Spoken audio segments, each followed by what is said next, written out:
Hey, my name is Jacob. I'm a tutor here at CheggTutors.com, and today I'm going to be talking to you about pH. So I have two definitions to start out with of pH. The first one being more of the utility of pH, and it defines pH as a measure of the acidity or basicity of an aqueous solution. This is the most learner-friendly definition of pH and is the one that you're most likely to come into contact with in your basic studies of pH or general dabblings in science. My next definition is a little bit less learner-friendly, but is more scientific and correct and deals more with the properties behind pH. And this one defines pH as a measure of the molar concentration of hydrogen ions in an aqueous solution.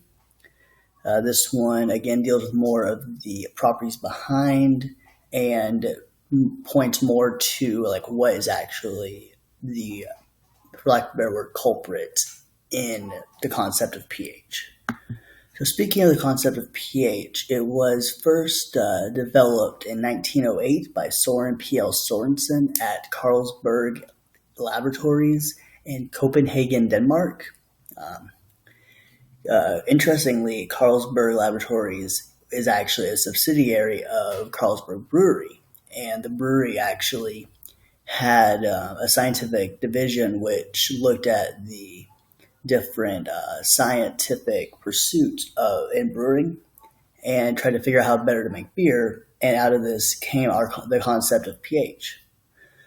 So, of course, the H in pH stands for hydrogen. We've already covered that hydrogen is the, again, culprit behind pH. But what does the P stand for, though?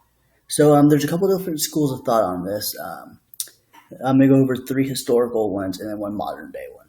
So historically, the first school of thought thought that the P stood for power. This is thought because the German word for power is potens, and German was spoken a lot in Copenhagen.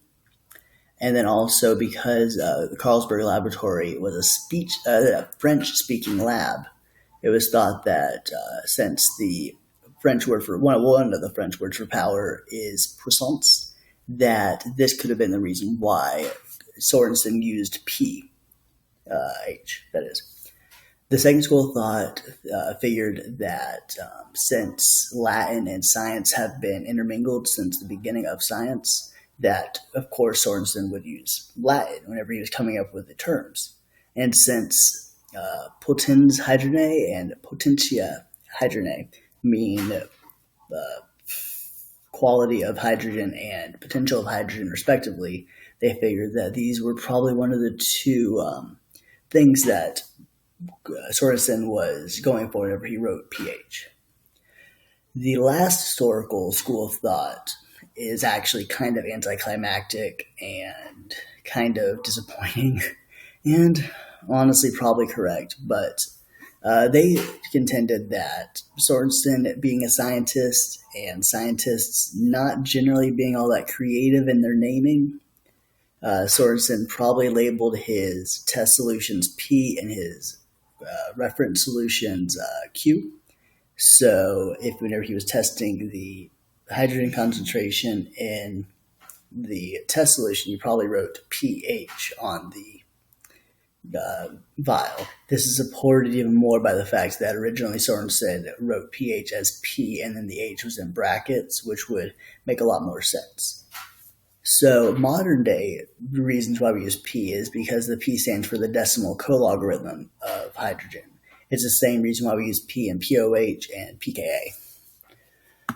So speaking of logarithms, this brings me to my third definition. This one deals more with the measurement of pH. This definition defines pH as the decimal logarithm of the reciprocal of the hydrogen ion activity in an aqueous solution, and is used to come up with the formula you see to my right, which is pH equals negative log of H plus. And that's one of the formulas that's actually used to determine the pH of a solution, in addition to a multitude of other ones that's used depending on what information you have, but this is basic level, so we're just going to stick with this formula for now. So now that we know how we get the formula and now that we know how we get pH and what pH actually is, why is it important, you may be asking? So if you look to my right, you can see a scale of, well, not a scale, but a continuum of pHs and various products, compounds, and chemicals that are at that pH. Just to give you a general layout of the pH continuum, 7 is neutral. It's what water is, and most of our bodily fluids are somewhere around there, somewhere between 6 and 8. As you get to lower numbers, it becomes increasingly acidic, aka there's more hydrogen ions in the solution. And as you get closer to 14, it becomes increasingly basic, and there's less hydrogen ions in the solution. So as you can see there's various things that you should be familiar with, and it just gives you an idea of the general layout of it. But now this is a very basic view. It's a very simple view, I should say, of the pH continuum, because there's things called superbases and superacids, which go beyond 0 and go beyond 14. Now, usually superbases and superacids are a product of two different compounds that basically potentiate to form an even more acidic or even more basic compound. A textbook example of a superbase would be lithium diisopropylamide. And then an example of a superacid would be fluoroantimonic acid. Basically, a good rule of thumb is that if it's more acidic than sodium hydroxide, it's used two products that are put together to make it, then it's probably a superbase. And then if it's more acidic than sulfuric acid or hydrochloric acid, because they're both around the same pH, and there's two products that are put together to form it, then it's probably a superacid. The Hammett acidity function is used to determine the pH of superacids. I'm not going to go into the actual function because that would take a lot of time. But if you're really interested in it, you can go ahead and do some Googling and learn it yourself.